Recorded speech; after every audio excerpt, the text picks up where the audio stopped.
Hotel ಉದ್ಯಮ ಇವಾಗ ಹೇಗಾಗಿದೆ ಅಂತ ಹೇಳಿದ್ರೆ ಪಾರ್ಟ್ ಆಫ್ ದ ಹೌಸ್. ಹಾಂ ಹಾಂ. ಮನೆಯವ್ರಿಗೆ ಇವಾಗ ಏನಾಗಿದೆ, ಸೆಕೆಂಡ್ ಕಿಚನ್ ಏನಂತ ಹೇಳಿದ್ರೆ ಹೋಟ್ಲೆ. ಓಕೆ. ಇತ್ತೀಚೆಗೆ ಒಂದು 2020 ಅಂತ ಹೇಳೋದಂತಾರೆ ಇದೇ ಫಸ್ಟ್ ಕಿಚನ್ನು, ಮನೆ ಸೆಕೆಂಡ್ ಕಿಚನ್ ಆಗಿದೆ. 32 ಜನ ಇನ್ಕ್ಲೂಡಿಂಗ್ ಕೆಲಸದವ್ರನ್ನ ಕೂಡ ಮನೆಯಲ್ಲೇ ಇಟ್ಕೊಳ್ತಿರ್ತಿದ್ವಿ. ಅವರು ಎಲ್ಲ ಒಟ್ಟಿಗೆ ಕೂತು ಒಂದೇ ಮನೆ ಅದಂತರ ಹಾಲಲ್ಲೇ ಎಲ್ಲ ಒಟ್ಟಿಗೆ ಮಲಗೋದು, ರೂಮಲ್ಲಿ ಒಂದು 4 ಜನ ಮಲಗೋದು, ಈ ಥರ ಎಲ್ಲ. ಮದುವೆ ಆಗಿರೋರು ಮಾತ್ರ ಒಂದು ರೂಮ್ ಪರ್ಮನೆಂಟೇ ಕೊಡ್ತಿದ್ವಿ ಅಲ್ಲಿ ನಮ್ಮ ಮನೆಯಲ್ಲಿ, ಅಣ್ಣಂಗೆ ಇವ್ರಿಗೆ ಆಗಿರೋಲ್ಲ. ಆ ಜೀವನ ನೆನೆಸ್ಕೊಂಡ್ಬಿಟ್ರೆ ಇವತ್ತಿನ ಜೀವನ ಏನಕ್ಕೆ ಬೇಕಪ್ಪ ಅಂತ ಅನ್ಸುತ್ತೆ. ಈಗಿನ ಜೀವನದಲ್ಲಿ ಏನಾದ್ರೆ ಒಂಟಿಗಳಾಗ್ಬಿಟ್ಟು. ಬರ್ರಿ ಬೀಗ್ರ, ಊಟ ಮಾಡೋಣ. ಬಾಳ್ ಮಂದಾಗ್ಲಿ ತಗೋರಿ. ನಿಮ್ಮ ಬಾಯಾರಿಕೆಯಿಂದ ಹಂಗ ಆಗ್ಲೇವಾ? ನಮಸ್ತೆ ಗೆಳೆಯರೇ, ಬದುಕಿನ ಬುತ್ತಿಗೆ ತಮಗೆ ಎಂದಿನಂತೆ ಆದರದ ಸ್ವಾಗತ. ನಾನು ಈ ದಿವಸ ನಮ್ಮ ಬೆಂಗಳೂರಲ್ಲಿರೋ ಶಂಕರಪುರಮಲ್ಲಿರೋ ಬ್ರಾಹ್ಮಿನ್ ಕಾಫಿ ಬಾರ್ ಆ ಹೋಟೆಲ್ ಕತೆ ದಾಖಲಿಸೋಣ ಅಂತ ಬಂದಿದ್ದೀನಿ. ಬನ್ನಿ. ಭಾಳ ನನಗೆ ಖುಷಿಯಾಗಿದ್ದೇನು ಅಂತ ಹೇಳಿದರೆ, ಏನಾದರೂ ಬದಲಾಗಲಿ ರೀ, ಅವ್ರು ಹಾಕಿದ ಬೋರ್ಡು ಇವತ್ತು ಕೂಡ ಬದಲಾಗಿಲ್ಲ, ಹಾಗೇ ಇದೆ. ಬದಲಾಗೋದು ಬೇಡ ಅಂತ ನಂದು ಕೂಡ. ಯಾಕೆ ಅಂತಂದರೆ ಆ ಬೋರ್ಡಿಂದ ಒಂದು ದೊಡ್ಡ ಕತೆ ಇದೆಯಲ್ವಾ. ನನಗೆ ಆ ಬೋರ್ಡ್ ಕಂಡಾಗೆ ಅನ್ನಿಸ್ತು ಇದ್ರದ್ದೊಂದು ಕತೆ ಹೇಳ್ಬೇಕಂತ. ಬನ್ನಿ, ಬೋರ್ಡ್ ಕತೆ ಜೊತೆಗೆ ಬ್ರಾಹ್ಮಿನ್ ಕಾಫಿ ಬಾರ್ನ ಇತಿಹಾಸ ಕೂಡ ತಿಳಿಯೋಣ. ಯಾಕಂದರೆ ಭಾಳ ಅವಶ್ಯಕ ಬೆಂಗಳೂರಿನ ಅದ್ಭುತ ಕೊಡುಗೆಗಳು ಇಂಥ ಹೋಟೆಲ್ಗಳು. ಬನ್ನಿ, ಬ್ರಾಹ್ಮಿನ್ ಕಾಫಿ ಬಾರ್ಗೆ ತಮಗೆ ಸ್ವಾಗತ ಗೆಳೆಯರಿ. ಬೆಂಗಳೂರಿನಲ್ಲಿ ಬಂದರೆ ಬ್ರಾಹ್ಮಿನ್ಸ್ ಇರಲೇಬೇಕು, ಬರಲೇಬೇಕು. ಏನು ಇಷ್ಟ ಸರ್ ನಿಮಗಿಲ್ಲ? ಕಾಫಿ ಎಲ್ಲ ಇಷ್ಟ. ಅವ್ರಿಗೆ ಕೊಡಿ ಮೇಡಮ್, ಅವ್ರಿಗೆ ಕೇಳಿ. ಹಂಗೆ ಹೇಳಿ ಹೇಳಿ. ಇಲ್ಲಿ ಎಲ್ಲ ಚೆನ್ನಾಗಿದೆ. ತಿಂದು ರುಚಿ ಎಷ್ಟು ಮಾಡಿದ್ರು ಸಾಕಾಗಲ್ಲ. ಬರಬೇಕು ಅಂತ ಕಾಣಿಸ್ತಾ ಇರ್ತಾರೆ. ಕಾಫಿ ಟೀ ಎಲ್ಲ ತುಂಬ ಚೆನ್ನಾಗಿದೆ.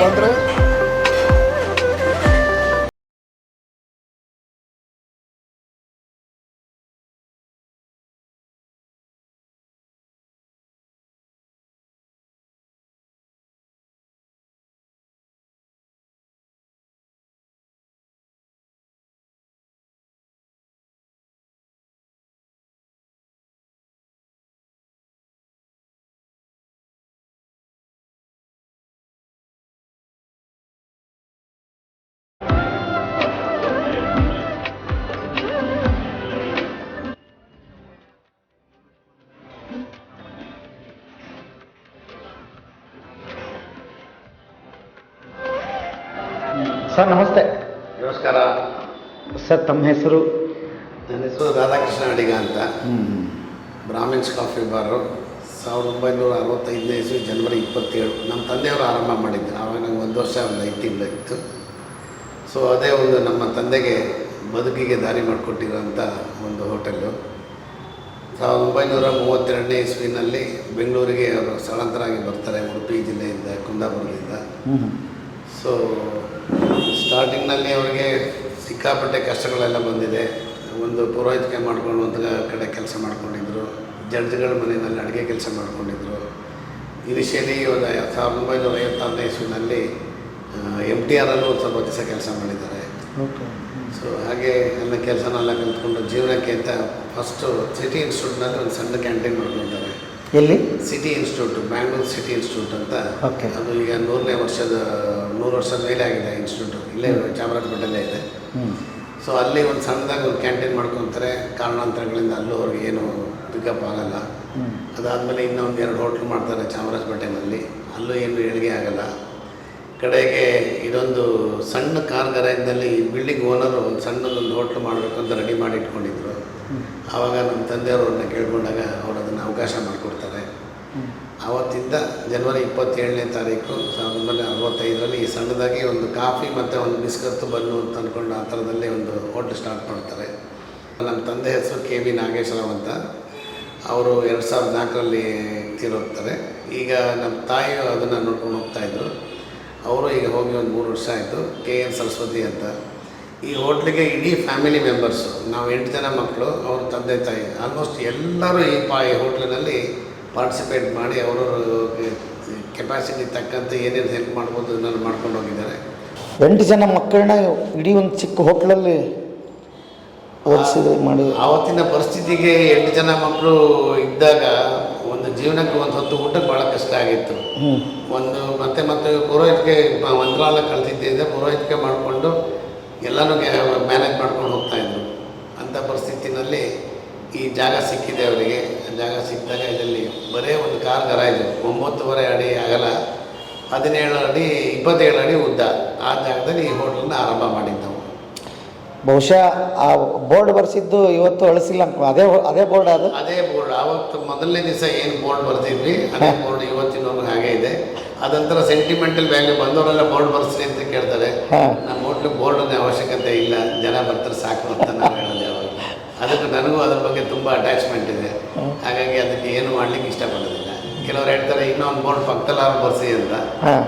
ನಮ್ಮ ಹೋಟ್ಲಿಗೆ ಯಾರಿಗೂ ಬೋರ್ಡಿನ ಅವಶ್ಯಕತೆ ಇಲ್ಲ, ಬರ್ತಾರೆ ಎಲ್ಲರೂ ಬರ್ತಾರೆ ಸಾಕು. ನಂಗೆ ಅದ್ರ ಮೇಲೆ ತುಂಬ ಅಟ್ಯಾಚ್ಮೆಂಟ್ ಇದೆ ಅಂತ ನಾನು ಹೇಳೋದು. ರಾಮಿನ್ಸ್ ಹೋಟ್ಲು ನಾವು 1965 ಬರ್ತಾ ಇದ್ದೀವಿ. Then I was studying in Bangalore high school. Okay. It is excellent and they have maintain the quality. ಅವಾಗ ಹೇಗಿತ್ತು, ಈಗೇನು ಅನಿಸುತ್ತೆ ಸರ್? ಈಗೊಂದು ಸ್ವಲ್ಪ ಸೇಮ್ ಇದೆ. Quality wise it is very good. ಅವಾಗೆಲ್ಲ ಓನರ್ಸ್ ಎಲ್ಲ ಯಂಗ್ಸ್ಟರ್ಸ್ ಆಗಿದ್ರೆ ಓಲ್ಡ್ ಆಗಿದ್ದಾರೆ. ಓಲ್ಡ್ ಆಗಿದ್ದಾರೆ ಅಷ್ಟೇ. ಓಕೆ. ನಾವು ಯಂಗ್ಸ್ಟರ್ಸ್ ಆಗಿದ್ವಿ, ನಾವು ಓಲ್ಡ್ ಆಗಿದ್ವಿ ಅಷ್ಟೇ. ಅಲ್ಲಿ ಅಷ್ಟು ಸಂಬಂಧ ಇದೆ ಈ ಹೋಟ್ಲಿಗೆ ನಿಮಗೆ? ಆವಾಗ ಚಿಕ್ಕ ಅಂಗಡಿ ಇತ್ತು, ಇವಾಗ ಸ್ವಲ್ಪ ಎಕ್ಸ್ಪೆಂಡ್ ಮಾಡಿದ್ದಾರೆ. ಇನ್ನೂ ಎಕ್ಸ್ಪೆನ್ಷನ್ ಇದೆ. ಇದು ಜಾಗ ಹೇಗಿದೆ ಅಂತ ಹೇಳಿದ್ರೆ ಬಂದವರೆಲ್ಲ ಆ ಥರ ರುಚಿ ನೋಡಿ ತಿಳ್ಕೊಂಡು ಹೋದಾಗ ಅವ್ರ ಆಶೀರ್ವಾದ ಇದೆಯಲ್ಲ, ಜನಗಳ ಆಶೀರ್ವಾದ, ಆ ಆಶೀರ್ವಾದನೇ ನಮ್ಮನ್ನು ಇದನ್ನು ಕರ್ಕೊಂಡು ಹೋಗ್ತಾರೆ ಅದು ಮುಂದಕ್ಕೆ. ಯಾಕೆಂದರೆ ಪ್ರತಿಯೊಬ್ಬರು ಒಂದು ವರ್ಡ್ ಆಫ್ ಮೌತ್. ನಾವು ಯಾವುದಕ್ಕೂ ಅದಕ್ಕೆ ಅಡ್ವರ್ಟೈಸ್ಮೆಂಟ್ ಆಗಲಿ ಇದಾಗಲಿ ಏನೂ ಮಾಡಿಲ್ಲ. ಈ ವರ್ಡ್ ಆಫ್ ಮೌತ್ ತುಂಬ ನಮಗೆ ವ್ಯಾಪಾರನ ಕರ್ಕೊಂಡ್ಬಂದಿದೆ. ಎಲ್ಲರೂ ಅವರವರೇ ಫ್ರೆಂಡ್ಸ್ನ ಅವರವರೇ ಕರ್ಕೊಂಬರ್ತಾರೆ. ಅವಾಗ ಹೇಗಿತ್ತು ಸರ್ ಚಾಮರಾಜಪೇಟೆ, ಈಗ ಹೇಗೆ ಬದಲಾಗಿದೆ ಅಂತ ಅನಿಸುತ್ತೆ? ಆವಾಗ ತುಂಬ ಲಿಮಿಟೆಡ್ ಆಗಿತ್ತು ವ್ಯಾಪಾರ ಅನ್ನೋದು. ಹೇಗಾಗಿತ್ತು ಅಂದರೆ 2000 ಇಸ್ವಿ ಒಳಗಡೆ ಏನಾಗಿತ್ತು ಅಂದರೆ ಒಂದು ಮನೆಯಲ್ಲಿ ಒಬ್ಬರೇ ಒಬ್ಬರು ದುಡಿಮೆ, ಒಂದು 4-5 ಜನ ಅವ್ರ ಬಗ್ಗೆ ಕೆಳಗಡೆ ಇತ್ತು, ಅದನ್ನು ಅನುಭವಿಸುವಂಥ ಟೈಮ್ ಇತ್ತು. ಆದರೆ 2000 ಇಸ್ವಿ ಆದ ತಕ್ಷಣ ಏನಾಯಿತು, IT ಪ್ರಾಬ್ಲಮ್ ಇದೆಲ್ಲ ಬ್ಯಾಂಗ್ಳೂರಿಗೆ ಬರ್ತಿದ್ದಂಗೆ ಒಂದು ಮನೆಯಲ್ಲಿ ಎಲ್ಲರೂ ದುಡಿಯೋರೇ ಆಗೋಗ್ಬಿಟ್ರು. ಸೊ ಆವಾಗ ಸ್ಪೆಂಡ್ ಮಾಡೋಂಥದ್ದು ಕೆಪಾಸಿಟಿ ಎಲ್ಲರಿಗೂ ಜಾಸ್ತಿ ಆದ್ದರಿಂದ ಸೊ ವಾರದಲ್ಲಿ ಒಂದು ದಿವಸ ಎಲ್ಲ ಜೊತೆಗೆ ಹೋಗಿ ಒಂದು ಕಡೆ ಎಲ್ಲರೂ ತಿನ್ನಬೇಕು ಮಾಡಬೇಕು ಅನ್ನೋದ್ರ ಬಗ್ಗೆ ಯೋಚನೆ ಬರುತ್ತೆ. ಸೊ ಆ ಟರ್ನ್ ಓವರ್ ಏನಾಯಿತು ಅಂತ ಹೇಳಿದ್ರೆ ಎಲ್ಲ ಹೋಟೆಲ್ಗಳಿಗೆ ಒಂದು ಬೂಸ್ಟ್ ಬಂದಿದೆ, ಅದರಿಂದ ಒಂಥರ ಪಿಕಪ್ ಬಂದಿದೆ. ಎಲ್ಲರೂ ಅದನ್ನು ತುಂಬ ಇಷ್ಟಪಡ್ತಾರೆ. ಹಾಗಾಗಿ ಹೋಟೆಲ್ ಉದ್ಯಮ ಇವಾಗ ಹೇಗಾಗಿದೆ ಅಂತ ಹೇಳಿದ್ರೆ ಪಾರ್ಟ್ ಆಫ್ ದ ಹೌಸ್. ಮನೆಯವ್ರಿಗೆ ಇವಾಗ ಏನಾಗಿದೆ, ಸೆಕೆಂಡ್ ಕಿಚನ್ ಏನಂತ ಹೇಳಿದ್ರೆ ಹೋಟ್ಲೆ. ಇತ್ತೀಚೆಗೆ ಒಂದು 2020 ಅಂತ ಹೇಳೋದಂತಾರೆ ಇದೇ ಫಸ್ಟ್ ಕಿಚನ್ನು, ಮನೆ ಸೆಕೆಂಡ್ ಕಿಚನ್ ಆಗಿದೆ. 28 ವರ್ಷ ಅದರಿಂದ ಈ ಹೋಟ್ಲಲ್ಲಿದ್ದೀವಿ. ಹೋಟ್ಲಂತ ಹೇಳಲಿಕ್ಕೆ ಬರೋದೇ ಇಲ್ಲ, ಒಂಥರ ಏನು ಹೇಳ್ತಾರೆ ದೇವಸ್ಥಾನ ಅಂತ ಹೇಳ್ಬೋದು. ಯಾಕಂದರೆ ಜನರು ಬರೋದು, ನಾವು ಅವ್ರಿಗೆ ತಿಂಡಿ ಕೊಡೋದು. ಮುಂಚೆ ಆದರೆ ಈಗ ಟೋಕನ್ ಸಿಸ್ಟಮ್ ಮಾಡಿದ್ವಿ. ಮುಂಚೆ ನಮ್ಮದು ಜನರದ್ದು ಒಂದು ಕಾಂಟ್ಯಾಕ್ಟ್ ಅಂದರೆ ಹಾಗೆ ಒಂಥರ ಅಷ್ಟು ಒಂದು ಇದಾಗಿತ್ತು. ಒಂಥರ ಬೆಳಿಗ್ಗೆ ಬಂದರೆ ಅದೊಂಥರ ಅಷ್ಟು ಖುಷಿ ಆಗುತ್ತೆ. ಎಲ್ಲೆಲ್ಲಿಂದನೋ ಜನ ಬರ್ತಾರೆ, ನಮ್ಮ ಹತ್ರ ಮಾತಾಡ್ತಾರೆ. We are so close to them also. ಎಂತ ನನಗೆ ಇದು ನಾನು ಹೇಳೋದಲ್ಲ, ಇದು ಹೋಟೆಲ್ ವ್ಯಾಪಾರ ಸ್ಥಳ ಅಂತ ಅನ್ಸೋದೇ ಇಲ್ಲ. ಇಫ್ ಇಟ್ ಬಿಗಿನ್ಸ್ ಅಂದರೆ ಬೆಳಿಗ್ಗೆ ಬಂದು ಹಿಂಗೆ ಕೂತು ನಿಂತರೆ ಸಾಕು, ಜನ ಬರ್ತಿರ್ತಾರೆ. ಬಂದು ಹೋಗೋರು ಹಾಗೆ ಇರ್ತಾರೆ. ತುಂಬ ಒಳ್ಳೆ ಜನ ಬರ್ತಾರೆ ಮಾತಾಡೋದು, ವಿಷಯ ವಿನಿಮಯ ಮಾಡ್ಕೊಳ್ಳೋದು. ತುಂಬಾ ಇಟ್ಸ್ ಎ ಗ್ರೇಟ್ ಎಕ್ಸ್ಪೀರಿಯನ್ಸ್. ನನಗೆ ಇದು ಹೋಟ್ಲ್ ಅಂತ ಅನ್ಸೋದೇ ಇಲ್ಲ. ಸವಾಲುಗಳು ಅವಾಗ ಜಾಸ್ತಿ ಇತ್ತಾ, ಈಗಿದೆಯಾ ಹೋಟೆಲ್ ರನ್ ಮಾಡೋಕ್ಕೆ? ನೀವು ನೋಡಿದ್ರೆ ಈಗಿನ ಸವಾಲುಗಳೇ ಬೇರೆ. ಏನಂತಂದರೆ ಕೆಲಸದವ್ರದ್ದು ಸ್ವಲ್ಪ ಇದ್ದೇ ಇರುತ್ತೆ. ಅದು ಹೋಟೆಲ್ ಅಂದಮೇಲೆ ಅದು ಕಟ್ಟಿಟ್ಟು ಬುತ್ತಿ ಅಂತ. ಅದು ಇವತ್ತು ನಾವು ನೋಡ್ಕೊಳ್ಳುತ್ತೆ, ಇವತ್ತೆಲ್ಲ ಹುಡುಗರಿದ್ದಾರಪ್ಪ ಅಂತ ಇವತ್ತು ಹೋಗ್ತೀವಿ. ಬೆಳಗ್ಗೆ ಬರೋಷ್ಟಿಗೆ ಇಬ್ಬರು ಇರೋಲ್ಲ. ಅದು ಒಂದು ಅದೇನು ನಾವು ದಿನ ಮಾಡಬೇಕು ಇದಾಗುತ್ತೆ ಅಭ್ಯಾಸ ದಿನ ಅದು ಬರ್ತಾನೆ ಇರುತ್ತೆ. ಅದೇನು ಮಾಡೋಕ್ಕೆ ಆಗೋದಿಲ್ಲ, ಅದಕ್ಕೆಲ್ಲ ನಾವು ತಲೆ ಕೆಡಿಸ್ಕೊಳ್ಳೋದೇ ಇಲ್ಲ. ಬಟ್ ಮುಂಚೆ ಅಂದರೆ ಆಗೆಲ್ಲ ಹೇಗೆ ಅಂತಂದರೆ ನಾವು ನೋಡಿದಾಗ ಆಗೆಲ್ಲ ಸೀಮೆಣ್ಣೆ, ಆಮೇಲೆ ಇದು ಗ್ಯಾಸ್ ಅಂತಂದರೆ ತುಂಬ ಕಷ್ಟ ಇತ್ತು. ಎಲ್ಲೆಲ್ಲಿಂದನೋ ಸಿಲಿಂಡರ್ ಹುಡ್ಕೊಂಬರ್ತಿದ್ವಿ ನಾವು. ಈಗ ಆ ಥರದಲ್ಲಿ ಏನೂ ಇಲ್ಲ, ಆ ಥರ ಸಮಸ್ಯೆಗಳೇ ಇಲ್ಲ. ನಾವು ಮೇಯ್ನ್ ಅಂತಂದರೆ ಲೇಬರ್ ಪ್ರಾಬ್ಲಮ್ ಒಂದು ಬಿಟ್ಟರೆ ಈಗಿನ ಒಂದು ಇದರಲ್ಲಿ ಹಾಗೇನು ಅಷ್ಟು ನಮ್ಗೆ ಕಾಣೋದಿಲ್ಲ ಸರ್. ಸವಾಲಂದ್ರೆ ಆಗಿನ ನಮ್ಮ ಕೆರಿಯರು ಅನುಭವಿಸಿದ್ದು ನಾವೀಗ ಏನು ಅನುಭವಿಸ್ತಾ ಇದ್ದಲ್ಲ. ಅವರೆಲ್ಲ ಮಾಡಿ ಬಿಟ್ಬಿಟ್ಟಿದ್ದಾರೆ. ಇವಾಗ ಸುಮ್ಮನೆ ನೀವು ಬಂದು ನಿಂತ್ಕೋ, ಇದೆಲ್ಲ ನಡೀತಾರೆ ಅಷ್ಟೇ.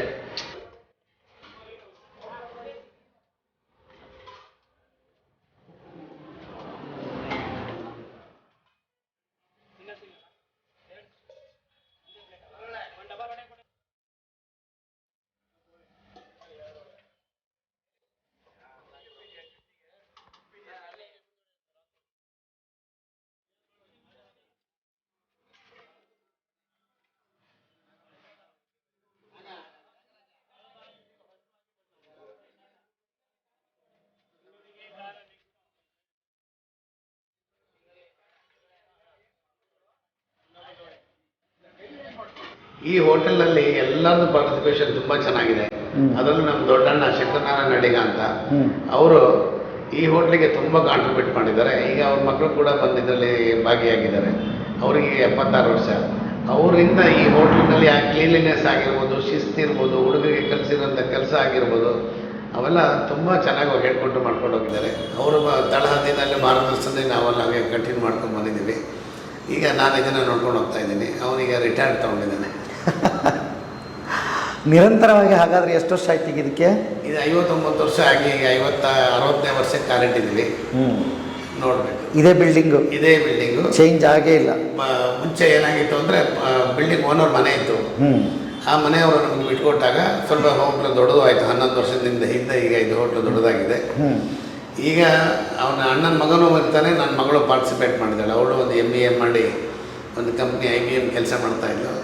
4 ವರ್ಷ ದುಡಿಮೆ ಆದಮೇಲೆ ಬೇಡ ಸಾಕು ಬಾ ಅಂತ ಹೇಳಿ ಇಲ್ಲಿಗೆ ಕರೆಸ್ಕೊಂಡು. ಯಾಕೆಂದರೆ ಹೊರಗಡೆ ಪ್ರಪಂಚ ನೋಡ್ಬೇಕು ಮಕ್ಕಳು, ಇಲ್ಲಾಂದರೆ ನಾವು ಮಾಡಿದ್ದೇನೋ ಅನ್ನೋ ಬಗ್ಗೆ ನೆಗ್ಲಿಜೆನ್ಸ್ ಇರುತ್ತೆ. ಸೊ ಆ ಕಾರಣಕ್ಕೆ ಕಳಿಸ್ಕೊಟ್ಟಿದ್ದೆ. ಈಗ ಅವಳು ಬರ್ತಾಳೆ, ಅವಳು ಇರ್ತಾಳೆ, ಯಾವಾಗ ಇರ್ತಾಳೆ ಫುಲ್ ಟೈಮ್. 5 ವರ್ಷ 2 ಕಡೆ ಕೆಲಸ ಮಾಡಿದ್ದೀನಿ.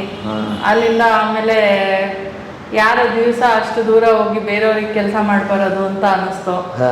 ಬಿಟ್ಟ ಅಲ್ಲಿ ಬಂದೆ ಇಲ್ಲಿಗೆ. ಏನು ಅನಿಸ್ತದೆ? ಏನು ಹೇಗಿದೆ ಎಕ್ಸ್ಪೀರಿಯನ್ಸ್? ಚೆನ್ನಾಗಿದೆ, ಒಂಥರ ಇದು ಬೇರೆ ಥರ ಎಕ್ಸ್ಪೀರಿಯನ್ಸ್. ಅಲ್ಲಿ ಬೇರೆಯವ್ರ ಕೆಳಗೆ ಕೆಲಸ ಮಾಡ್ತಾ ಇದ್ದೆ, ಇವಾಗ ನಮ್ಮ ಮನೆಯಲ್ಲೇ ಮಾಡ್ತಾ ಇದ್ದೀನಿ ಅನ್ನೋ ಖುಷಿ ಇದೆ. ಆಮೇಲೆ ಒಂದಿಷ್ಟು ಜನ ನಿಮ್ಮ ಕೈ ಕೆಳಗಡೆ ಕೆಲಸ ಮಾಡ್ತಾರೆ. ಹೌದು, ಒಂಥರ ಈಗ ಇನ್ನೊಂಥರ ಫೀಲಿಂಗ್ ಅಷ್ಟೇ, ಬೇರೆ ಥರ ಅನುಭವಿಸ್ತಾ ಇದ್ದೆ. ಈಗ ತಾತ ಮಾಡಿದ್ದು ಆಮೇಲೆ ಅಪ್ಪ ಮಾಡಿದ್ದು ಬೇರೆ ಜನ್ರೇಷನ್ನು, ಬೇರೆ ಕಾಲಘಟ್ಟ ಇತ್ತು. ಈಗ ನಿಮ್ಮದು ಬೇರೆ ಇದೆ. ಹೇಗೆ ಇದನ್ನು ರಿಸೀವ್ ಮಾಡ್ತೀರಿ? ನಿಮ್ಮ ಸವಾಲುಗಳೇನು? ಸವಾಲು ಅನ್ನೋದಕ್ಕೆ ನಾನು ಇನ್ನ ಫೇಸ್ ಮಾಡಿಲ್ಲ ಅಷ್ಟು, ಯಾಕಂದ್ರೆ ನಾನು ಬಂದಿಲ್ಲ ತುಂಬಾ ದಿವಸಗಳಾಗಿಲ್ಲ. ಅವರು ನೋಡಿರೋ ಅಷ್ಟು ನಾನು ನೋಡಿಲ್ಲ ಇನ್ನ. ಸೊ ಮುಂದೆ ಬರುತ್ತೆ, ಅಷ್ಟೊತ್ತಿಗೆ ಖಂಡಿತ ರೆಡಿ ಆಗಿರ್ತೀನಿ ಅನ್ನೋ ಕಾನ್ಫಿಡೆನ್ಸ್ ನನಗಿದೆ. ಈಗ ಗ್ರಾಹಕರು ಮಿಕ್ಸ್ ಇದ್ದಾರೆ. ನಿಮ್ಗೆ ಅಪ್ಪನ ಕಾಲದಿಂದ ಬರೋರು ಇದ್ದಾರೆ, ತಾತನ ಕಾಲದಿಂದ ಬರೋರು ಇದ್ದಾರೆ, ನಿಮ್ಮ ಜನ್ರೇಷನ್ ಬರೋರು ಇದ್ದಾರೆ. ಹೇಗಿದೆ ಗ್ರಾಹಕರ ಮೆಂಟಾಲಿಟಿ ನೀವು ಸ್ಟಡಿ ಮಾಡ್ದಂಗೆ? ಮನೆಯಿಂದನೇ ಎಲ್ಲದೂ ಶುರು ಆಗೋದು. ಯಾವಾಗ್ಲೂ ಮನೆ ವಾತಾವರಣ ಚೆನ್ನಾಗಿದ್ರೆ ಹೊರಗಡೆನೂ ಚೆನ್ನಾಗಿರ್ತೀವಿ ನಾವು. ಮನೇಲಿ ಜಗಳ ಆಡ್ಕೊಂಬಂದ್ರೆ ಹೊರಗಡೆ ಎಲ್ಲರಿಗೂ ಬೈಕೊಂಡೇ ಹೋಗ್ತೀವಿ. ಮೂಲ ಅಲ್ಲಿಂದನೇ ಶುರು ಆಗುತ್ತೆ ಅಂತ. ಹೌದು, ಖಂಡಿತ. ಓಕೆ, ಮೊದಲು ಅಲ್ಲಿ ಸರಿ ಇರಬೇಕು ಅಂತ ಚೆನ್ನಾಗಿ ಹೇಳಿದ್ರಿ. ಬದಲು ಮಾಡಬೇಕು. ಇದು ಹೀಗೆ ನಡೆಸ್ತೀರಾ? ನಿಮ್ಮ ಬೇರೆ ಏನಾದರೂ ಚೇಂಜಸ್ ಮಾಡ್ಬೇಕು ಅಂತ ಅನ್ಸುತ್ತಾ? ಚೇಂಜಸ್ ಮಾಡಲೇಬೇಕು ಅನ್ನೋ ಕಾಲಕ್ಕೆ ತಕ್ಕಂಗೆ ಎಲ್ಲಾದರೂ ಬದಲಾಗಲೇಬೇಕಾಗುತ್ತೆ. ಸೊ ಕೆಲವುದನ್ನ ಚೇಂಜ್ ಮಾಡೋಕ್ಕಾಗೋದಿಲ್ಲ. ಹಿಂದೆ ಹೆಂಗಿತ್ತೋ ಹಾಗೆ ನಡ್ಸೋಕ್ಕೆ ಆದಷ್ಟು ಪ್ರಯತ್ನ ಪಡ್ತೀವಿ.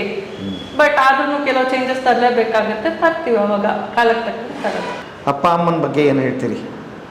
ನನ್ನ ತಂದೆ ತಾಯಿ ನನ್ನ ದೇವರು. ನನ್ನನ್ನು ಇಷ್ಟು ಚೆನ್ನಾಗಿ ನೋಡ್ಕೊಂಡಿದ್ದಾರೆ, ಎಲ್ಲ ಮಾಡಿಕೊಟ್ಟಿದ್ದಾರೆ. ನಾನಿನ್ನು ಅವ್ರನ್ನ ಆರಾಮಾಗಿರಕ್ಕೆ ಬಿಡಬೇಕು ಅಂತ ನಿರ್ಧಾರ ಮಾಡಿದ್ದೀನಿ. ಅವ್ರು ಆರಾಮಾಗಿರ್ಬೇಕು. ಇನ್ನು ಆಯಿತು, ಅವ್ರಿಗೂ 60 ವರ್ಷ, ಆರಾಮಾಗಿ ಲೋಕ ಸುತ್ತಲಿ. ಎಲ್ಲರ ಮನೆಗೂ ಇಂಥ ಮಗಳೇ ಇರ್ಬೇಕಪ್ಪ. ನೀವು 8 ಜನನೂ ಓದಿದ್ದೀರಿ ಅಲ್ವಾ? ಎಲ್ಲರೂ ಓದಿದ್ದೀವಿ, ಮನೆಯಲ್ಲಿ ಪ್ರತಿಯೊಬ್ಬರು ಓದಿದ್ದೀವಿ. ಎಲ್ಲರೂ ಆಲ್ಮೋಸ್ಟ್ ಡಿಗ್ರಿ. ಒಂದು ದೊಡ್ಡ ಸಿಸ್ಟರ್ ಒಬ್ಬರು ಬಿಟ್ಟರೆ ಇನ್ನೆಲ್ಲರೂ ಡಿಗ್ರಿ ಹೋಲ್ಡರ್ಸ್. ಅಷ್ಟೆಲ್ಲ ಇದರಲ್ಲಿ ಅಪ್ಪ ನಿಮಗೆ ಶಿಕ್ಷಣಕ್ಕೆ ಒತ್ತು ಕೊಟ್ಟಿದ್ದಾರೆ ಅವಾಗಲೇ? ಶಿಕ್ಷಣಕ್ಕೆ ಯಾವತ್ತಿಂದ ಅವ್ರ ಉತ್ತೇಜನ ಇದ್ದೇ ಇತ್ತು. ಅದರಲ್ಲಿ ನಮಗೂ ಒಂಥರ ಏನಿತ್ತು ಅಂದರೆ ಎಜುಕೇಷನ್ ಇದು ನಾಳೆ ಬೇಕೇ ಬೇಕು ಅನ್ನೋದ್ರ ಬಗ್ಗೆ ಬಹಳ ಖಾತ್ರಿ ಆಗಿತ್ತು. ಸೊ ಅದಕ್ಕೋಸ್ಕರ ನಾವು ಪ್ರೆಸರ್ ಮಾಡಿ ನಾವು ಅವ್ರಿಗೆ ಹೇಳಿದ್ದೇನೆಂದರೆ ಎಕ್ಸಾಮಿನೇಷನ್ ಟೈಮ್ ನಮ್ಗೆ ಅವಕಾಶ ಕೊಡಿ ಸಾಕು, ನಾವು ಮಿಕ್ಕಿದೆಲ್ಲ ನಾವು ಮ್ಯಾನೇಜ್ ಮಾಡ್ತೀವಿ ಅಂತ. ಹಾಗೆ ಮಾಡ್ಕೊಂಡು ಬಂದ್ವಿ ನಾವೆಲ್ಲ. ಮನೆಯಲ್ಲೇ ಓದಿ ಬೆಳಿಗ್ಗೆ ರಾತ್ರಿ ಫುಲ್ಲು ಓದ್ತಾನೆ ಇರ್ತಿದ್ದು. ಪುಸ್ತಕತ್ತಿದ್ದಾಗಲೆಲ್ಲ ಹೊರಗಡೆ ಆಟ ಆಡೋಕ್ಕೆ ಹೋಗಿಲ್ಲ ನಾವು. 3 ಹೊತ್ತು ಹೋಟ್ಲು, ಮನೆ, ಎಜುಕೇಷನ್ ಇಷ್ಟೇ ನಾವು ಮಾಡಿದ್ದು. ಅವಾಗ ಒಂದೇ ಮನೆಯಲ್ಲಿ ಇರ್ತಿದ್ರಿ? ತುಂಬ ಕುಟುಂಬ? ತುಂಬ ಕುಟುಂಬ. 32 ಜನ ಇನ್ಕ್ಲೂಡಿಂಗ್ ಕೆಲಸದವ್ರನ್ನ ಕೂಡ ಮನೆಯಲ್ಲೇ ಇಟ್ಕೊಳ್ತಿರ್ತಿದ್ವಿ. ಅವರು ಎಲ್ಲ ಒಟ್ಟಿಗೆ ನಿಂತು ಒಂದೇ ಮನೆ, ಅದೊಂಥರ ಹಾಲಲ್ಲೇ ಎಲ್ಲ ಒಟ್ಟಿಗೆ ಮಲಗೋದು, ರೂಮಲ್ಲಿ ಒಂದು 4 ಜನ ಮಲಗೋದು, ಈ ಥರ ಎಲ್ಲ. ಮದುವೆ ಆಗಿರೋರು ಮಾತ್ರ ಒಂದು ರೂಮ್ ಪರ್ಮನೆಂಟೇ ಕೊಡ್ತಿದ್ವಿ. ಹಾಗೆ ನಮ್ಮ ಮನೆಯಲ್ಲಿ ಅಣ್ಣಗೆ ಇವ್ರಿಗೆ ಆಗಿರೋಲ್ಲ. ಆ ಜೀವನ ನೆನೆಸ್ಕೊಂಡ್ಬಿಟ್ರೆ ಇವತ್ತಿನ ಜೀವನ ಏನಕ್ಕೆ ಬೇಕಪ್ಪ ಅಂತ ಅನ್ಸುತ್ತೆ. ಈಗಿನ ಜೀವನದಲ್ಲಿ ಏನಾದ್ರೆ ಒಂಟಿಗಳಾಗ್ಬಿಟ್ಟಿದ್ವಿ, ಯಾರೂ ಇಲ್ಲ. ಈಗ ಎಲ್ಲರಿಗೂ ಒಂದೊಂದು ಮನೆ ಆಯಿತು, ಎಲ್ಲರೂ ಅವ್ರ ಮಕ್ಕಳಾಯಿತು ಅಂತ ಹೋದಾಗ ಅದರ ಅದೃಷ್ಟದಲ್ಲಿ ಏನಂದರೆ ನಮ್ಮ ಮನೆಯಲ್ಲಿ ಪ್ರತಿ ಪೌರ್ಣಮಿ ದಿವಸ ಸತ್ಯನಾರಾಯಣ ಪೂಜೆ ಇರುತ್ತೆ. ಎಲ್ಲ ಅಣ್ಣಂದ್ರ ಮನೇಲೂ ಇರುತ್ತೆ, ನಮ್ಮ ಮನೇಲೂ ಇರುತ್ತೆ. ಸೊ ಅವ್ರವ್ರ ಮನೇಲಿ ಪೂಜೆ ಆದಾಗ ನಾವು ಅಲ್ಲಿಗೆ ಹೋಗ್ತೀವಿ, ನಮ್ಮ ಮನೇಲಿ ಪೂಜೆ ಆದಾಗ ಅವರೆಲ್ಲ ಇಲ್ಲಿಗೆ ಬರ್ತಾರೆ. ಹಾಗಾಗಿ ನಾನು ಆ್ಯಾವ್ರೇಜ್ ತಿಂಗಳಲ್ಲಿ ಒಂದು 4-5 ಸಲ ಎಲ್ಲರೂ ಮೀಟ್ ಮಾಡೇ ಮಾಡ್ತೀನಿ. ಅಷ್ಟು ಉಳ್ಕೊಂಡಿದೆ ಈಗ. ಅದು ಉಳ್ಕೊಂಡಿದೆ. ಅವಾಗ ಏನಿತ್ತು ಸರ್ ರೇಟು ನಿಮ್ಮ ತಂದೆ ಕಾಲಕ್ಕಿಲ್ಲಿ? ಅವಾಗೆಲ್ಲ ರೇಟ್ 11 ಪೈಸೆ ನಾವು ಸ್ಟಾರ್ಟ್ ಮಾಡಿದಾಗ 11 ಪೈಸೆ ಒಂದು ಇಡ್ಲಿ. ಆವಾಗೆಲ್ಲ ಪೈಸದಲ್ಲಿ ಇದ್ದಿದ್ದು. ಇವಾಗೆಲ್ಲ ಹೇಗೆ ಬೆಳೀತಾ ಎಲ್ಲ ಜಾಸ್ತಿ ಆಗಿದೆ. ಅದಕ್ಕೆ ತಕ್ಕಂತೆ ಕ್ವಾಲಿಟಿನೂ ಕೊಡಬೇಕು, ಕ್ವಾಂಟಿಟಿನೂ ಕೊಡಬೇಕಾದ್ರಿಂದ ಜನಸಾಮಾನ್ಯರಿಗೆ ಸಿಗುವಂಥ ಪ್ರೈಸ್ನಲ್ಲಿ ಎಲ್ಲ ಮಾಡಿದ್ದೀವಿ ಇವಾಗ.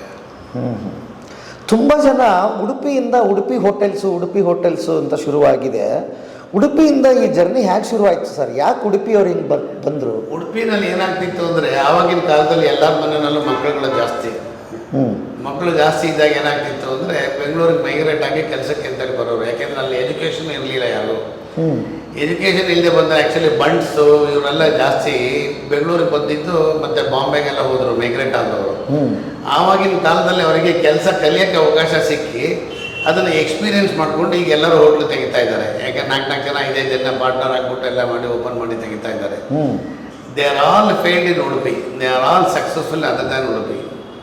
ಅದೊಂದು ಶಾಪನೋ ಅಥವಾ ಅದೃಷ್ಟನೋ ಏನೋ ಗೊತ್ತಿಲ್ಲ. ಉಡುಪಿನಲ್ಲಿ ನಿಮಗೆ ಹೋಟ್ಲುಗಳು ಉಡುಪಿ ಕುಂದಾಪುರ ಕಡೆ ಎಲ್ಲ ತುಂಬ ಸಕ್ಸಸ್ ಕಡಿಮೆ. ಮತ್ತು ಅಲ್ಲಿ ಎಲ್ಲ ದೇವಸ್ಥಾನಗಳಲ್ಲಿ ಹೋಟ್ಲುಗಳು ಆಮೇಲೆ ಊಟದ ವ್ಯವಸ್ಥೆಗಳೆಲ್ಲ ಇದ್ದಿದ್ದರಿಂದ ಅಲ್ಲಿ ಊಟ ವ್ಯವಸ್ಥೆ ಎಲ್ಲ ಚೆನ್ನಾಗಿದ್ದರಿಂದ ಹೋಟ್ಲಿಗೆ ಹೋಗೋರು ಭಾಳ ಕಡಿಮೆ ಇತ್ತು. ಓಕೆ. ಸೊ ಬೆಂಗಳೂರಿಗೆ ಬಂದಾಗ ಮೈಗ್ರೇಟ್ ಆದಾಗ ಇಲ್ಲೆಲ್ಲ ಕೆಲಸ ಕಲ್ತ್ಕೊಂಡು 4 ಜನ ಸೇರಿಕೊಂಡು ಪಾರ್ಟ್ನರ್ಶಿಪ್ಪಲ್ಲಿ ಎಲ್ಲ ಹೋಟ್ಲು ಮಾಡಿದ್ದಾರೆ. ಅದೇ ಉಡುಪಿ ಸಕ್ಸಸ್ಸು. ಎಲ್ಲೇ ಹೋಟ್ಲ್ ಅಂದ್ರೆ ಒಂದು ಉಡುಪಿ ಅನ್ನೋದು ಟ್ಯಾಗ್ ಆಗಿಬಿಟ್ಟಿದೆ ಅದಕ್ಕೆ. ಹೌದು. ಹಾಂ. ಬಟ್ ಸವಾಲುಗಳು ಏನಿದೆ ಸರ್ ಇವತ್ತಿನ ಪರಿಸ್ಥಿತಿಯಲ್ಲಿ ಹೋಟೆಲ್ಗಳಿಗೆ? ಸರ್ ಇವತ್ತಿನ ದಿವಸ ಏನಾಗಿದೆ ಅಂದರೆ ಫ್ಯಾಮಿಲಿ ಮೆಂಬರ್ಸ್ ಯಾರೂ ಇಲ್ಲ. ಟೋಟಲಿ ಹೊರಗಡೆ ಅವ್ರ ಮೇಲೆ ಡಿಪೆಂಡ್ ಆಗುತ್ತೆ, ಕೆಲಸದವ್ರ ಮೇಲೆ ಡಿಪೆಂಡ್ ಆಗುತ್ತೆ. ಒಂದು ಇಂಗ್ಲೀಷ್ ವರ್ಡ್ಸ್ ಹೇಗಿತ್ತು, ಆಬ್ಸೆಂಟಿ ಓನರಿಸಮ್ ಈಸ್ ಆಲ್ವೇಸ್ ಬ್ಯಾಡ್ ಅಂತ ಯಾವುದೇ ವ್ಯಾಪಾರಕ್ಕೆ. ಸೊ ಆ್ಯಸ್ ಲಾಂಗ್ ಆ್ಯಸ್ ನೀವು ವ್ಯಾಪಾರದಲ್ಲಿ ಬೆಳಗ್ಗೆಯಿಂದ ಸಾಯಂಕಾಲ ಭಾಗಿಯಾಗಿದ್ದರೆ it's a very good business. Versus ವ್ಯಾಪಾರದಲ್ಲಿ ಬಂಡವಾಳ ಹಾಕ್ಬಿಟ್ಟು ನೀವೆಲ್ಲ ಕೂತ್ಕೊಂಡು ಎಲ್ಲ ನಡೆಸ್ತೀನಿ ಮಾಡ್ತೀನಿ ಅಂದರೆ ಈ ವ್ಯಾಪಾರಕ್ಕೆ ಯಾವತ್ತೂ ಸೋಲು. ಓನರ್ ಇರಲೇಬೇಕು. ಓನರ್ ಇದ್ದು ಅದ್ರ ಬಗ್ಗೆ ಭಾಗಿಯಾಗಿದ್ದರೆ ಮಾತ್ರ ಅದಕ್ಕೆ ಒಂದು ಒಳ್ಳೆ ಸಕ್ಸಸ್ ಇದೆ. ಈಗ ಏನಾಗ್ಬಿಟ್ಟಿದೆ ಅಂದರೆ ಫ್ಯಾಮಿಲಿ ಮೆಂಬರ್ಸ್ 1-2 ಜನ ಮಕ್ಕಳು ಇರ್ತಾರೆ. ಒಬ್ಬ ಅಮೆರಿಕಾಗೆ ಹೋಗಿರ್ತಾನೆ, ಒಬ್ಬ ಇಲ್ಲೆಲ್ಲ ಕೆಲಸಕ್ಕೆ ಹೋಗ್ತೀನಿ ಅಂತಾನೆ. ಅವರಿಗೆ ಆ ಇಂಟ್ರೆಸ್ಟ್ ಇರೋದಿಲ್ಲ. ಅವಾಗ ಏನಾಗುತ್ತೆ ಅಂದರೆ ತಂದೆ ಸೋಲ್ತಾರೆ ವ್ಯಾಪಾರದಲ್ಲಿ. So they are all retiring out of business. So younger ಜನ್ರೇಷನಲ್ಲಿ ಬಂಡ್ಸು ಅವರಿಗೆಲ್ಲ 4 ಜನ ಸೇರಿದಾಗ ಯಾರಾದರೂ ಒಬ್ಬರು ಹೋಟ್ಲಲ್ಲಿ ಇದ್ದೇ ಇರ್ತಾರೆ. ಈ ಒಂದು ಹೋಟ್ಲು ಸಕ್ಸಸ್ಫುಲ್ ಆಗಿರ್ಬೇಕಂದ್ರೆ ಒಂದು 2 ಇರಲೇಬೇಕು ಆ ಹೋಟ್ಲಿಗೆ ಪರ್ಮನೆಂಟಾಗಿ. ನಿಮ್ಮದು ಬೆಳಗಿನ ಜಾವ ಯಾವಾಗಿಂದ ಶುರುವಾಗುತ್ತೆ? ನಾನು ಬೆಳಿಗ್ಗೆ 4 ಗಂಟೆಗೆ ಎದ್ದೇಳ್ತೀನಿ. ಡೈಲಿ 4 ಗಂಟೆಗೆ ಎದ್ದು ಒಂದು ಸ್ನಾನ ಸಂಧ್ಯಾವಂದನ ಎಲ್ಲ ಮುಗಿಸ್ಕೊಂಡು 5 ಕಾಲಿಗೆ ಹೋಟೆಲ್ ಬಂದ್ಬಿಡ್ತೀನಿ ನಾನು. ಎಷ್ಟು ಜನ ಕೆಲಸ ಮಾಡೋರಿದ್ದಾರೆ? ಈಗ 16 ಜನ ಇದ್ದಾರೆ ಅಲ್ಲಿ. 16 ಜನ ಕೆಲಸ ಮಾಡೋರಿದ್ದಾರೆ. ಹೆಚ್ಚು ಕಡಿಮೆ ಒಂದು 20-25 ಕುಟುಂಬಗಳು ಪ್ರತ್ಯಕ್ಷವಾಗಿ ಪರೋಕ್ಷವಾಗಿ 25 ಜನ ಇದ್ದೇ ಇದ್ದಾರೆ ಅಲ್ವಾ? ನೀವು ಪ್ರಧಾನಮಂತ್ರಿ ಅವ್ರನ್ನ ಭೇಟಿಯಾಗೋ ಅವಕಾಶ ಸಿಗುತ್ತೆ, ಹೇಗೆ ಸರ್ ಅದು ಒದಗಿದ್ದು? ಆ ಕ್ಷಣ ಮಾತ್ರ ಮೈ ಜುಮ್ ಅನ್ನತ್ತೆ, ಮತ್ತು ಭಯ ಆಗುತ್ತೆ. ಅವ್ರನ್ನ 9 ಜನ ನೋಡ್ಕೊಂಡು ಮಾತಾಡ್ಸ್ಕೊಂಡು ಬರ್ತಾರೆ ಲೈನಪ್ಪಲ್ಲಿ. ಲಾಸ್ಟಲ್ಲಿ ನಾನು ನಿಂತಿದ್ದೆ. ಆವಾಗ ಸಣ್ಣಾಗಿ ತುಂತುರು ಮಳೆ ಬರ್ತಾ ಇತ್ತು. ಕೆಳಗಡೆಯಿಂದ ಮೇಲ್ಗಡೆ ನಾನು ಒಬ್ಬನ ಹಿಂಗೆ ನೋಡಿದ್ರು. ನೋಡಿ ಆದಮೇಲೆ ನನ್ನ ಪಂಚ ನೋಡಿ ಕೈ ಮುಗಿದ್ಬಿಟ್ಟು ಅಷ್ಟೊಳಗೆ ಅವ್ರು ಮಾತಾಡಬೇಕು ಅನ್ನೋಷ್ಟೊಳಗೆ SP ಜಿಯವರು ಇಲ್ಲಿ ಮಳೆ ಬರ್ತಾ ಇದೆ ಅಂತ ಕರ್ಕೊಂಡು ಹೊರಟೋದ್ರು. ಬಟ್ ಅವ್ರು ನೆಕ್ಸ್ಟ್ ಡೇ ಮಾರನೇ ದಿವಸ ಅವರು ಪಂಚ ಹುಟ್ಟಿದ್ರು. ಹೌದಾ? ನನಗೆ ನಮ್ಮ ಇಂಡಿಯನ್ ಟ್ರೆಡಿಷನ್ ಮೇಲೆ ತುಂಬ ಅಪಾರವಾದ ಭಕ್ತಿ ಮತ್ತು ಅದ್ರ ಮೇಲೆ ನಂಬಿಕೆ. ಹೀಗೆ 2007 ಡಿಸೆಂಬರ್ ಲಾಸ್ಟ್ ವೀಕಲ್ಲಿ ಅಮೆರಿಕಕ್ಕೆ ಹೋಗಿದ್ದೆ. ಜನವರಿ 1ನೇ ತಾರೀಕು ಅಲ್ಲಿನ ಒಂದು ದೇವಸ್ಥಾನದಲ್ಲಿ ದರ್ಶನ ಮಾಡ್ಕೊಂಡು ಹೊರಗೆ ಬಂದಾಗ ಮನಸ್ಸಿಗೆ ಏನೋ ಒಂದು ಅನಿಸ್ತು. ಇನ್ಮೇಲಿಂದ ಪ್ಯಾಂಟ್ ಹಾಕೋದಿಲ್ಲ ಅಂತೇಳಿ ಅನಿಸ್ತು. 2008 ಜನವರಿ 1ನೇ ತಾರೀಕೆ ಆವತ್ತಿಂದ ನಾನು ಪಂಚನೆ, ಎಲ್ಲೂ ಪ್ಯಾಂಟ್ ಹಾಕೋಣ, ಇಲ್ಲವೇ ಇಲ್ಲ, ಪ್ಯಾಂಟು ಎಲ್ಲ ತೆಗೆದಾಕ್ಬಿಟ್ಟೆ. ನಮ್ಮ ಸಂಸ್ಕೃತಿ ಮೇಲೆ ಇದ್ರ ಮೇಲೆ ತುಂಬ ಅಪಾರವಾದ ಭಕ್ತಿ. ದೇವಸ್ಥಾನ ಪೂಜೆ ಪುನಸ್ಕಾರಗಳಂದ್ರೆ ನನಗೆ ತುಂಬ ಇಷ್ಟ. ಹಿಂತಿರುಗಿ ನೋಡಿದಾಗ ಏನು ಕಳ್ಕೊಂಡಿದ್ರಿ ಅಥವಾ ಏನು ಪಡ್ಕೊಂಡಿದ್ದೀರಿ ಅಂತ ಅನ್ಸುತ್ತೆ? ನಾನು ಕಳ್ಕೊಂಡಿದ್ದೇನು ಇಲ್ಲವೇ ಇಲ್ಲ, ಪಡ್ಕೊಂಡಿದ್ದೇ ಜಾಸ್ತಿ. ಆವಾಗ ಒಂದು ಕಡೆಗೆ ಚಾರ್ಟರ್ಡ್ ಅಕೌಂಟೆಂಟ್ ಆಗಬೇಕು ಅಂತ ಭಾಳ ಆಸೆ ಇತ್ತು. ಬಟ್ ಚಾರ್ಟರ್ಡ್ ಅಕೌಂಟ್ ಮಾಡಕ್ಕೆ ಹೋಗಿದ್ರೆ ನಾನು ಹಿಂಗೆ ಇರ್ತಿದ್ನೋ ಇಲ್ಲೋ ಅಂತ ಗೊತ್ತಿಲ್ಲ. ಹಾಗಾಗಿ I think this is a much better when compare to ನನ್ನ ಕನಸಿಗೆ ಕಂಪೇರ್ ಮಾಡಿದ್ರೆ ಈಗಿನ ದಿನ ಕಾಣ್ತಾರೋ ಕನಸೇ ಚೆನ್ನಾಗಿದೆ ಅನಿಸುತ್ತೆ. ಇದು ಟೈಮಿಂಗ್ ಏನು ಸರ್ ಹೋಟೆಲ್ದು? ಬೆಳಿಗ್ಗೆ 6 ಗಂಟೆಗೆ ಶುರು ಮಾಡ್ತೀವಿ. 6 ಗಂಟೆ ಅಂತ ಹೇಳೋದಷ್ಟೇ ನಾವು. ಅದನ್ನು ನಾನು ಕರೆಕ್ಟಾಗಿ ಕಸ್ಟಮರ್ಸ್ಗೆ ಹೇಳೋದು 5:59 ಅಂತಲೇ ಹೇಳ್ತೀನಿ. It will not be more than 6.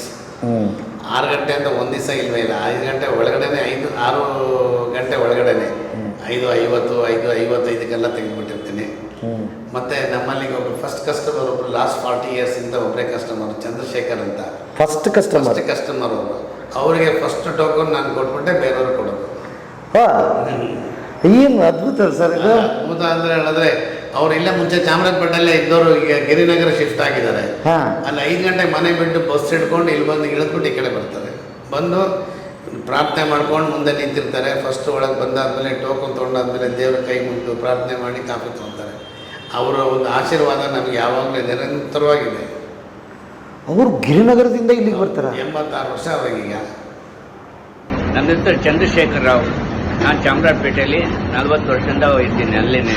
ಇವಾಗ ನಾನು ಇದೇ ಹೋಟ್ಲಿಗೆ ಬರ್ತಾ ಇದ್ದೀನಿ, ಬ್ರಾಹ್ಮಿನ್ಸ್ ಕಫೆಗೆ. 40 ವರ್ಷದಿಂದ ಚೆನ್ನಾಗಿದೆ ಹೋಟ್ಲು, ಕ್ಲೀನ್ನೆಸ್ ಇದೆ, ಆರೋಗ್ಯ ಕಾಪಾಡ್ಕೋಬೋದು.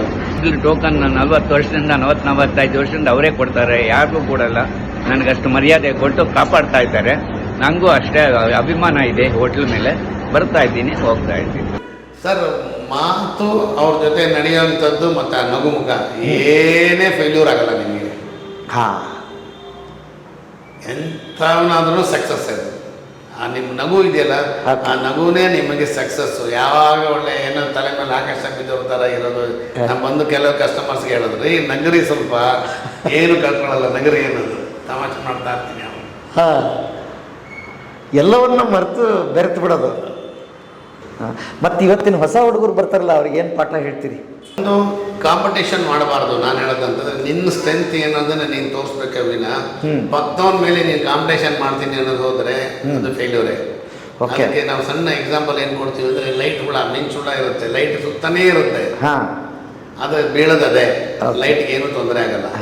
ಸೊ ಹಾಗಾಗಿ ನಾನು ಹೇಳೋದು, ನಿನ್ನ ಕ್ವಾಲಿಟಿನ, ನಿನ್ನ ಇದನ್ನು ನಿನ್ನ ಕೆಪಾಸಿಟಿಗೆ ತಕ್ಕಂತೆ ನೀವು ವ್ಯಾಪಾರ ಮಾಡಬೇಕೇ ವಿನ ಅವನ್ನ ಸೋಲಿಸ್ಬೇಕು, ಅವ್ನ ರೇಟ್ಗಿಂತ ನಾನು ಕಡಿಮೆ ಇಟ್ಟು ಅವನ ವ್ಯಾಪಾರ ಕಿತ್ಕೊಬೇಕು ಅಂತ ಯಾವತ್ತೂ ಮಾಡೋಕ್ಕೆ ಹೋಗಬೇಡಿ.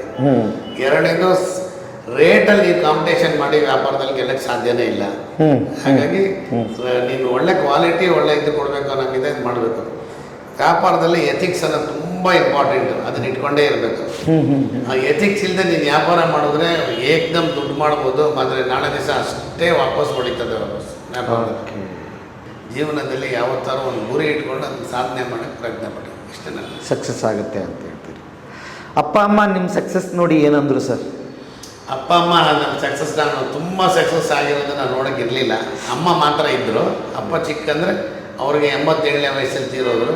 ಬಟ್ ಆ ಟೈಮಲ್ಲಿ ನಾವು ಇನ್ನೂ ಆವತ್ತಾನೆ ಆರಂಭ ಮಾಡಿದ್ವಿ, ಬೆಳೀತಾ ಇದ್ವಿ ಅಷ್ಟೇ. 2004ರಲ್ಲಿ ಅವ್ರು ತೀರೋದ್ರು ತಂದೆಯವರು. ಅಮ್ಮ ಈಗ 2020ರಲ್ಲಿ ತೀರೋದು. ಎಲ್ಲರಿಗೂ ನೋಡಿದರೆ ಆಶ್ಚರ್ಯ. ಬಟ್ ನಾವು ಬೆಳೆದಿರೋಂಥದ್ದು ನಮ್ಮ ಕಾರ್ಗಳಾಗಿರ್ಬೋದು, ನಮ್ಮ ಮನೆ ಆಗಿರ್ಬೋದು, ನಮ್ಮ ಜನ ಆಗಿರ್ಬೋದು, ಎಲ್ಲ ನೋಡಿದರೆ ಅವ್ರಿಗೆ ಇನ್ನೂ ಖುಷಿಯಾಗಿರೋದು. ಅಪ್ಪನ ಮಿಸ್ ಮಾಡ್ಕೊತೀರಿ? ಅವರು ತುಂಬ ಸರಳ ಜೀವಿ. ಅವ್ರಿಗೆ ಯಾವತ್ತೂ ಒಂಥರ ಕಿರೀಟ ಬೇಕು ಅನ್ನೋ ಒಂದು ಲೈಫಲ್ಲಿ ಆ್ಯಂಬಿಷನ್ನೇ ಇರಲಿಲ್ಲ. ಸಾಕು, ನಂಗೆ ಇಷ್ಟಿದೆಯಲ್ಲ ಸಾಕು, ಇಷ್ಟು ಕೊಟ್ಟಿದ್ದೇನೆ ಸಾಕು ಅಂತ. ಅದನ್ನು ಈ ಪಕ್ಕದ ಬಿಲ್ಡಿಂಗ್ ಅವರು ಎಲ್ಲ ಸೇರಿ ನಮ್ಮ ತಂದೆಗೆ ಬೆಂಗಳೂರಲ್ಲಿ ನೀವು ಮನೆ ಒಂದು ಮಾಡಲೇಬೇಕು ಅಂತ ಹೇಳಿ ಅವ್ರುಗಳೆಲ್ಲ ಸ್ವಲ್ಪ ದುಡ್ಡು ಹಾಕಿ ನಮಗೆ ಮನೆ ಮಾಡಿಸ್ಕೊಟ್ಟಿದ್ದು. ಆ ಥರ ಆಗಿನ ಕಾಲಕ್ಕೆ ರಜಾ ಗೀಜಾ ಯಾವತ್ತಾದ್ರೂ ಇದೆಯಾ ಸರ್? ವಾರದ ದಿನ ಭಾನುವಾರ ರಜಾ, ಬೇರೆ ಹಬ್ಬ ಹಳೆಯಾಡಿಗಳ ದಿವಸ ಅರ್ಧ ದಿವಸ ರಜೆ ಮಾಡ್ತೀವಿ. ಮೇನ್ ಫೆಸ್ಟಿವಲ್ ದಿವಸ ಎಲ್ಲ ಅಷ್ಟೇ. ಯಾವತ್ತದು ವಾರದ ಅರ್ಧ ದಿವಸ? ಅದೇ ಹಬ್ಬಕ್ಕೆ, ಈಗ ಫಾರ್ ಎಕ್ಸಾಂಪಲ್ ಉಗಾದಿ ಇರ್ಬೋದು, ದೀಪಾವಳಿ ಇರ್ಬೋದು, ಆ ಥರ ಹಬ್ಬ ಇರೋ ದಿವಸ ಹಾಫ್ ಡೇ ರಜೆ ಮಾಡ್ತೀವಿ. ಉಳಿದಿದ್ದು ಯಾವ ದಿವಸನೂ ರಜಾ ಇಲ್ಲ. ಭಾನುವಾರ ದಿವಸ ಮಾತ್ರ ಪರ್ಮನೆಂಟ್ ರಜಾ. ಭಾನುವಾರ ಹಾಫ್ ಡೇ ಇರುತ್ತೆ? ಇಲ್ಲ, ಭಾನುವಾರ ಫುಲ್ ರಜಾ. ಫುಲ್ ರಜಾ. ಓಕೆ. ಇದ್ರ ಅಡ್ರೆಸ್ ಎಲ್ಲಿ ಬರುತ್ತೆ ಸರ್? ಇದು ರಂಗರಾವ್ ರಸ್ತೆ, ಶಂಕರ್ಪುರಂ, ಬ್ಯಾಂಗ್ಳೂರು. ಇಷ್ಟು ಹೇಳಿದ್ರೆ ಸಾಕು. ಖುಷಿ ಆಯಿತು ಸರ್, ಥ್ಯಾಂಕ್ ಯು. ಬದುಕಿನ ಬುತ್ತಿಗೆ ನೀವು ಇಂಟರ್ವ್ಯೂ ಕೊಟ್ಟಿದ್ದಕ್ಕೆ ಭಾಳ ಖುಷಿ ಆಯಿತು. ಒಂದಿಷ್ಟು ಒಳ್ಳೊಳ್ಳೆ ಮಾತು. ಬದುಕಿನ ಬುದ್ಧಿ ಕಾರ್ಯಕ್ರಮ ನೀವು ಅಷ್ಟೇ ಭಾಳಷ್ಟು ಚೆನ್ನಾಗಿ ನಡೆಸ್ಕೊಂಡು ಬರ್ತಾ ಇದ್ದೀರಾ. ಯಾಕೆಂದರೆ ಕೆಲವ್ರಿಗೆ ರೆಕಗ್ನಿಷನ್ ಅನ್ನೋದಿಲ್ಲ. ನಮಗೆ ಒಂದು ರೆಕಗ್ನಿಷನ್ ಯಾವಾಗ ಬಂತು ಅಂತ ಹೇಳಿದ್ರೆ 1987ನೇ ಇಸ್ವಿ ಜುಲೈ 15ನೇ ತಾರೀಕು ಸಿಟಿ ಬೀಟ್ ಡೆಕ್ಕನ್ ಪೇಪರಲ್ಲಿ ಫಸ್ಟ್ ಒಂದು ಆರ್ಟಿಕಲ್ ಬರುತ್ತೆ. ನಮಗೆ ಗಾಬರಿ ಆಗೋಯ್ತು, ಜನ ಏನು ಈ ಥರ ಬಂದು ನಿಂತಿದ್ದಾರಲ್ಲ ಇಲ್ಲಿ ಅಂತ. ಯಾಕೆಂದ್ರೆ ನಮ್ಗೆ ಏನು ಬಗ್ಗೆ ಗೊತ್ತಿರಲಿಲ್ಲ. ಅವಾಗೆಲ್ಲ ಏನು ಫೋನ್ ಇಲ್ಲ, ಏನಿಲ್ಲ, ಎಂಥದ್ದು ಇಲ್ಲ. ಸೊ ಅಂಥ ಟೈಮಲ್ಲಿ ಜನ ಬಂದು ಪೇಪರ್ ಹಿಡ್ಕೊಂಡು ಬಂದು ನಿಂತ್ಕೊಂಡು ನೋಡ್ರಿ ನಾವು ನಿಮ್ಮ ನೋಡ್ಕೊಂಡು ಬಂದ್ವಿ ನಮ್ಮ ಹತ್ರ ಪ್ರೊಡಕ್ಷನ್ನೇ ಇಲ್ಲ ಅವಾಗ ಆಮೇಲೆ ಕೈ ನೋಡೋಂಥ ಪರಿಸ್ಥಿತಿ ಆಗೋದು ಕಂಟೆಂಟ್ ಬಿಟ್ಕೊಂಡು. So these are all gives A very good importance in life. So ನೀವು ಮಾಡ್ತಾರೋದು ಒಂದು ಅದ್ಭುತವಾದ ಕೆಲಸ. ನೀವು ಅದನ್ನು ಹಾಬಿಯಾಗಿ ಮಾಡ್ಕೊಂಡಿದ್ದೀರೋ ಜೀವನಕ್ಕೆ ಮಾಡ್ಕೊಂಡಿದ್ದೀರೋ ಗೊತ್ತಿಲ್ಲ, ಅದು ನಿಮ್ಮ ಜೀವನದ ಬುದ್ಧಿ ಇರ್ಬೋದು. ಬಟ್ ನಿಜವಾಗ್ಲೂ ನೀವು ಪೇಷನ್ಸಿಂದ ಅದಕ್ಕೆ ಬೇಕಾದ ಸಂಬಂಧಗಳನ್ನ ಮತ್ತು ವಿಚಾರಗಳನ್ನ ಕೇಳ್ತಿರಲ್ಲ, ನಾನು ನಿಮಗೆ ಚಿರಋಣಿ. Thank you sir, thank you. ತುಂಬ ಓಲ್ಡ್, ತುಂಬ ಎಷ್ಟೋ ವರ್ಷದಿಂದ, ಸುಮಾರು ಹೇಳಲಿಕ್ಕೆ ಎಷ್ಟು ವರ್ಷದಿಂದ ಹಾಂ, ನಾವಿಲ್ಲಿ ಸುಮಾರು ಒಂದು 10-20 ವರ್ಷದಿಂದ ಇಲ್ಲಿ ಬರ್ತಾ ಇದ್ದೇವೆ. ಓಕೆ. ಹಾಂ, ರೆಗ್ಯುಲರ್ ಆಗಿ. ರೆಗ್ಯುಲರ್ ಅಂದರೆ ವೀಕ್ಲಿ ಒಂದು ಏನು ಚೆನ್ನಾಗಿರುತ್ತೆ ಇಲ್ಲಿ? ಎಲ್ಲ ಪ್ರತಿಯೊಂದು ಇಡ್ಲಿ, ವಡೆ, ಹಾಂ, ರೈಸ್ ಬಾತು ಹಾಂ, ಚೆನ್ನಾಗಿರುತ್ತೆ. Okay, thank you sir. ಗೆಳೆಯರೇ, ಇಷ್ಟೊತ್ತು ಬ್ರಾಹ್ಮಿನ್ ಕಾಫಿ ಬಾರ್ ಕತೆ ಕೇಳ್ತಾ ಇದ್ರಿ. KV ನಾಗೇಶ್ ರಾವ್ ಅವರು ಅವತ್ತು ಸುಮ್ಮನೆ ಟೀ ಮತ್ತು ಬಿಸ್ಕೆಟ್ಟಿಂದ ಶುರುವಾಗಿರ್ತಕ್ಕಂಥದ್ದು ಹೋಟೆಲ್. ಈಗ ನಾನು ಇಷ್ಟೊತ್ತು ತೋರಿಸಿದ್ದು ನೀವು ನೋಡಿದ್ದೀರಿ. ಆಮೇಲೆ ಕಾರ್ ಗ್ಯಾರೇಜಲ್ಲಿ ಶುರುವಾಗಿದ್ದು 59 ವರ್ಷಗಳ ಕಾಲ ನಿರಂತರವಾಗಿ ನಡ್ಕೊಂಡು ಬಂದಿದೆ ಅಂದರೆ ಹುಡುಗಾಟದ ಮಾತಲ್ಲ. ಯಾಕೆ ಅಂತೇಳಿದರೆ ಎಲ್ಲರೂ ಹೇಳ್ತಾ ಇದ್ರು, ಇದನ್ನು ನಾವು ಹೋಟೆಲ್ಲು ಅಂತ ಭಾವಿಸೋದಿಲ್ಲ, ಬರೋರನ್ನ ಗ್ರಾಹಕರು ಅಂತ ಭಾವಿಸೋದಿಲ್ಲ, ಇದು ಒಂದು ದೇವಸ್ಥಾನ ಅಂತ ಭಾವಿಸ್ತೀವಿ. ಮೋಸ್ಟ್ಲಿ ಇದು ನಾವೆಲ್ಲರೂ ಹೋಟೆಲ್ ಏನು ಇಟ್ಟಿದ್ದೀವಲ್ಲ, ಏನು ನಡೆಸ್ತಾ ಇದ್ದೀವಲ್ಲ ಹೋಟೆಲ್ಲು, ಅವ್ರಿಗೆಲ್ಲರಿಗೂ ಒಂದು ಕಿವಿ ಮಾತಿದು, ಎಲ್ಲರೂ ನೆನಪಿಟ್ಕೊಳ್ರಿ.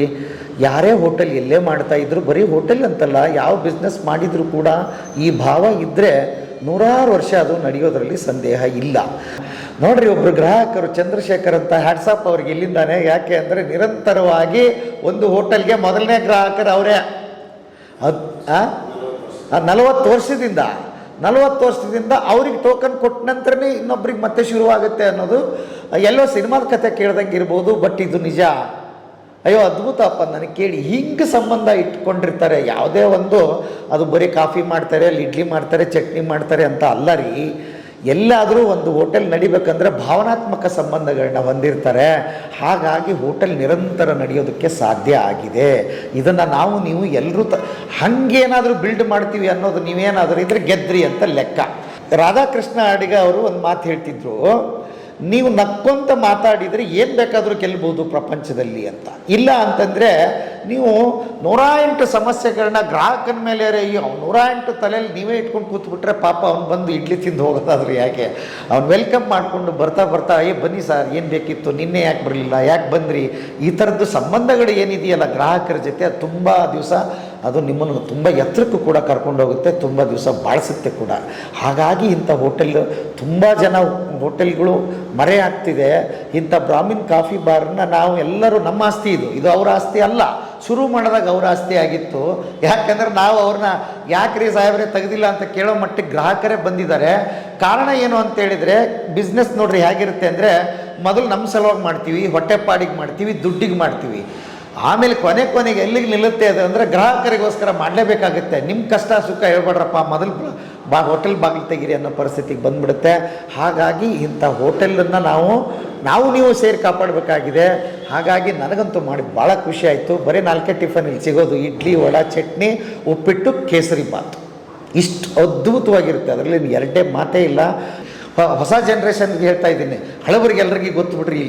ಇಲ್ಲಿ ಬಂದವ್ರಿಗೆ ಎಲ್ರಿಗೂ ಗೊತ್ತು. ನೀವು ಚಾಮರಾಜಪೇಟೆ ಬಂದಾಗ ಶಂಕರ ಮಠಕ್ಕೆ ಬಂದರೆ ಇಲ್ಲಿ ಅದ್ಭುತವಾಗಿ ಹೋಟ್ಲ್ ಇದೆ ಅಂತ ಸುತ್ತಮುತ್ತ ಇರೋರಿಗೆ ಎಲ್ರಿಗೂ ಗೊತ್ತು. ನನ್ನ ಪರಿಚಯ ಬೇಕೇ ಆಗಿಲ್ಲ. ಆ್ಯಕ್ಚುಲಿ ಬದುಕಿನ ಬುತ್ತಿಗೆ ಒಂದು ಹೆಗ್ಗಳಿಕೆ ಇಂಥ ಹೋಟೆಲ್ಗಳನ್ನ ನಾನು ಮಾಡಿದ್ದಕ್ಕೆ. ಹಾಗಾಗಿ ಇವರೆಲ್ಲರಿಗೂ ವಂದಿಸ್ತೀನಿ ನಾನು ಬದುಕಿನ ಬುತ್ತಿಗೆ ಸಂದರ್ಶನ ಕೊಟ್ಟಿದ್ದಕ್ಕೆ. ನಿಜಕ್ಕೂ ಬನ್ನಿ, ದೇಶ ವಿದೇಶಗಳಿಂದ ಜನ ಬರ್ತಾರೆ ಗೆಳೆಯರೇ ಇಲ್ಲಿಗೆ ಟಿಫನ್ ಮಾಡೋದಕ್ಕೆ. ಆ ನೆನಪುಗಳೊಂದಿಗೆ ಬರ್ತಾರೆ. ಬನ್ನಿ, ಒಂದು ಸಲ ಬಂದಾಗ ಭಾಳ ಚೆನ್ನಾಗಿರುತ್ತೆ. ಬೋರ್ಡ್ ನೋಡಿ ಭಾಳ ಖುಷಿ ಆಯ್ತು ನನಗೆ. ನನ್ನ ಆಸೆನೂ ಹಾಗೆ, ಬೋರ್ಡ್ ಬದಲಾಗದೇ ಇರಲಿ. ಬೋರ್ಡ್ ಅಲ್ಲ, ನಿರಂತರವಾಗಿ ಈ ಹೋಟೆಲ್ಲು ಬದಲಾಗದೇ ಇರಲಿ, ಹೀಗೆ ನಡೀತಾ ಇರಲಿ, 1000 ವರ್ಷ ಇದು ಹೀಗೆ ನಡೀತಾ ಇರಲಿ ಅಂತ ಹೇಳ್ತಾ ಇವತ್ತಿನ ಬದುಕಿನ ಬುತ್ತಿಯ ಕಥೆಯನ್ನು ಇಲ್ಲಿಗೆ ಮುಗಿಸ್ತೀನಿ. ಮತ್ತೆ ನಾಳೆ ಇನ್ನೊಂದು ಕತೆ, ಇನ್ನೊಂದು ಬದುಕಿನ ಬುತ್ತಿಯೊಂದಿಗೆ ತಮ್ಮ ಮುಂದೆ ಹಾಜರಾಗ್ತೀನಿ. ಅಲ್ಲಿವರೆಗೆ ನಮಸ್ತೆ.